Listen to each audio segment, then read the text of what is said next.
Hello my people, how na dey? Also na dey fine. I bet this video for now watch and finish. Leave your comments, help me share this video. I don't still carry another one. I know say na this woman talk, I do one video where be say I even blog when she can say na Nigeria na good pass abroad, this one, that one. She don't bring another one come again. Hey, my people, before I play this video, because you know say this social media of a team, believe anything where you like, oh, you are on your own. Anything where be say person they talk, you want believe and you are on your own, okay? So this video, as I call the waka they go, I can't see this video. She called the talk say abroad, no enjoyment, no this one, no this one, no the other one. Do not know wait till they make me the vex from some people. Some people, I know saying a content that they do. Wait till they make me the vex for some people. Okay, if me I can't talk say now, I feel talk say abroad no good oh. Hey, Jimmy, now Nigeria good. I suppose to don't carry my load and everything, go sit down for there. And from there they talk and say, I felt there abroad though, God forbid bad thing. Now I come out so I can't sit down for Nigeria, can't they enjoy. You understand what I mean? But most of them will be saying that they talk all these things, say no enjoyment, no this one. They know they come out. Now that one, the thing they make me like they say they understand. I say they think and say. Wait till now they try to tell people. If you want like motivate people, motivate them where? Do you understand? You see some of all these people, they know they travel, they know they come out. Now the country where they this is where they enter abroad. Now there they see they not go even say maybe they want to go from city to the other. No, now where they day. Now these people, now most of them they thought say abroad no enjoyment. Because I said they listen to our video, they thought say nowhere to go. This one on Sunday you go church. Now the same thing they say they do for Nigeria. Not be the same thing. Now only people will be saying no get what they do for morning to evening for Nigeria. Now they sit down for his house. When they break, they go ready, they go market. Now you will see some of them now only on Sunday. Then they know they go on Sunday. They will just sit down, just enjoy. Maybe they want to go church, you know those things. Why some people say they not even they go church, then they go meeting. That on Sunday. Now the same thing. What is different there? Here now you go work, come house. Now still the same thing. Like going, if you're there for Nigeria, now still the same thing, you must come up for house. Person where they work from Monday to Friday, you not go expect a mess sit down for his house. No, you not go expect. Even here for abroad self, you go see like see people where be say then they do party. No, they go see invite you. Now so it still be for Nigeria. It's just that weather. Maybe they talk and the way we be. That weather where be say is sweet finish where we get. Now be the different. And some petty things say you not fit do for here, you fit do one for Nigeria. Not only that one. So if you can't come out, come they talk say enjoyment don't they abroad. Now be say you know they go anywhere. You see some people they'll just get holiday. Their holiday they'll use and take go. They'll get they'll use the holiday to go some places. You understand? Travel, go see other different things. That one I see enjoyment. How you want to enjoy? I don't understand. So all these people will be saying they will come out, come they like. Oh, no, person like me, child, they not feel motivate me because if you want motivate me, make I see and say you they do that thing. Say really, you come up for this abroad, you can't go Nigeria and then you did. Now from that side you they do the video. You know, I will say, wow, this thing, you know, this thing is really good though. Not be say you sit down for the abroad, you they tell me say abroad no good, no enjoyment, and you still there inside, you not go house. Hey. Now I make and they say not be everything where you see for media you go just talk say this thing is real you and your own they know they come out then they here abroad no good, abroad no good, no enjoyment. People wait they back home if they see that opportunity they go jump come. Who tell you? May we listen to our video, my people. Enjoyment not dey this abroad. There is no enjoyment for abroad at all. The highest place you can go for abroad, now to dress up, go church on Sunday. That's the highest place you can go. Abroad, now just from work to your house, from your house to your work, you repeat. These are the reason why a lot of people they colometa for abroad. Don't call the waka mumushi, all because of the lifestyle of abroad. No enjoyments. Now the same thing for all abroad. That's one way be say it all say na make some people they colo. No, person way colo don't colo. Now the problem way be say get because you know they inside brain. Person way they normal, you know fit colo. You know what it don't pass through. Now make all those people you can say them depressed, all those things. Now you cause some person where they normal, what you go make them depressed? You know, say this is life. Now that one I don't understand. This is life. You there Nigeria, you there abroad. Now life. Once you are 18 years, oh yeah, you need to do something for yourself. You need to go work. They put money small if you they keep her to do many things. Now still the same thing. Me, I don't understand all this motivation. What they do, where not get leg, you not get hand. Now, so me, I see how because if you want to motivate people, do one. First of all, may you still they do one. May they see and say, oh, you understand? It just be like saying now, okay, person will be saying want come motivate me. What you want you say motivate me? You know they do one, and you say you want motivate me. No, or magbania, and you know go happen. You see people where be say if a day here, if you go home. And here I go say, okay, this one is right. Let me say you there inside. People where they Nigeria, you know how many people they try to look for visa to come where you say it's not good. Or maybe one of your family, may you give her your document, make him come, may you consider for Nigeria. Oh yeah, may we listen. Country, because I have been privileged by the grace of God to waka go different abroad country. All of them are the same. Nothing will take compare our bongo, our Africa, now the sweetest thing, nothing where you go fit tell me. And you not go. Africa too sweet.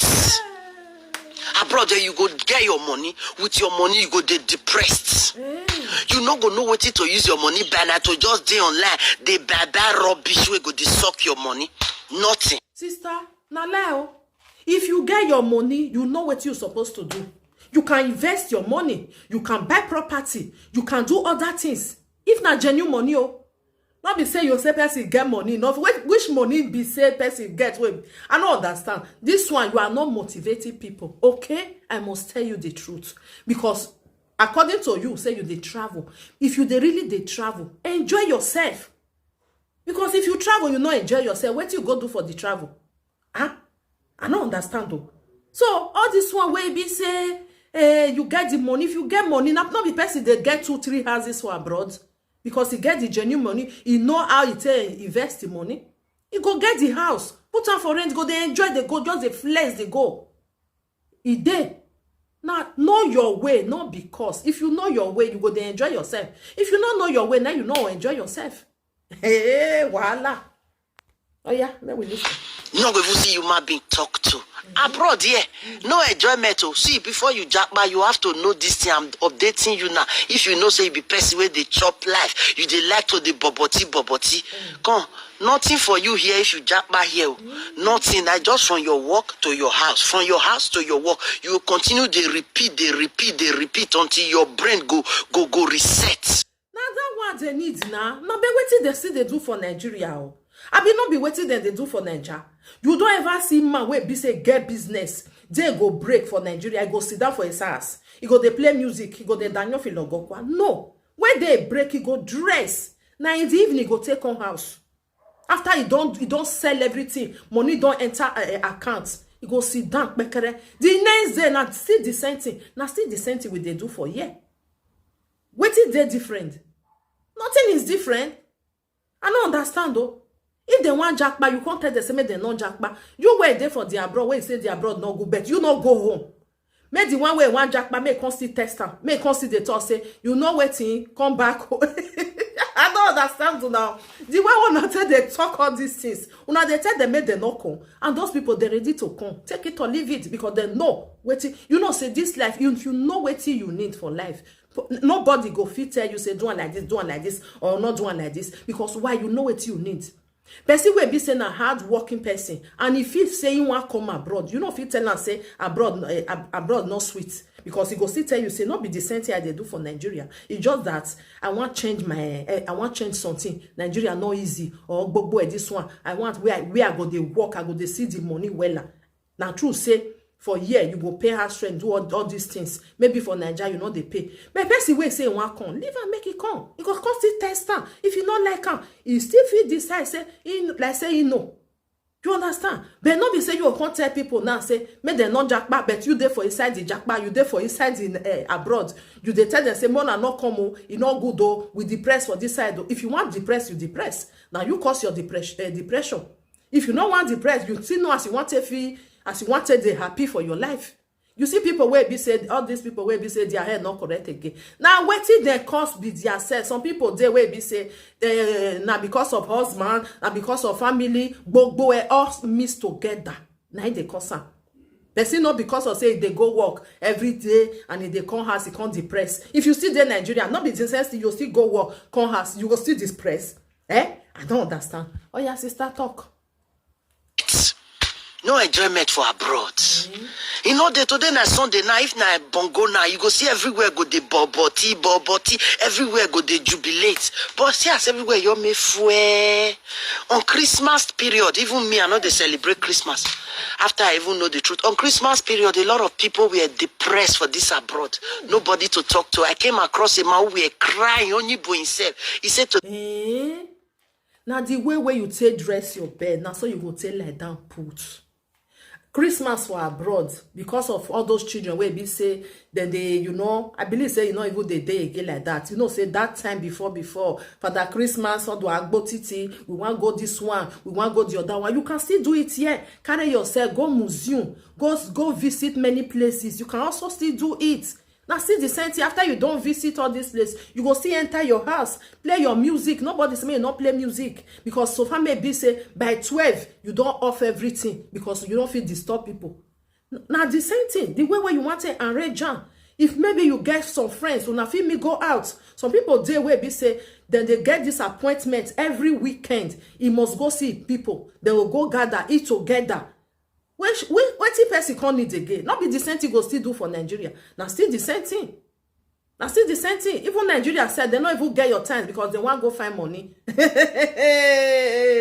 Wala. today na Christmas day, in day alone, nobody. That's why abroad you'll be on Christmas day, on Christmas Eve. It be. If you day alone, meaning you want to make it day alone, or you get what it happen. If you get your family, you can never be alone.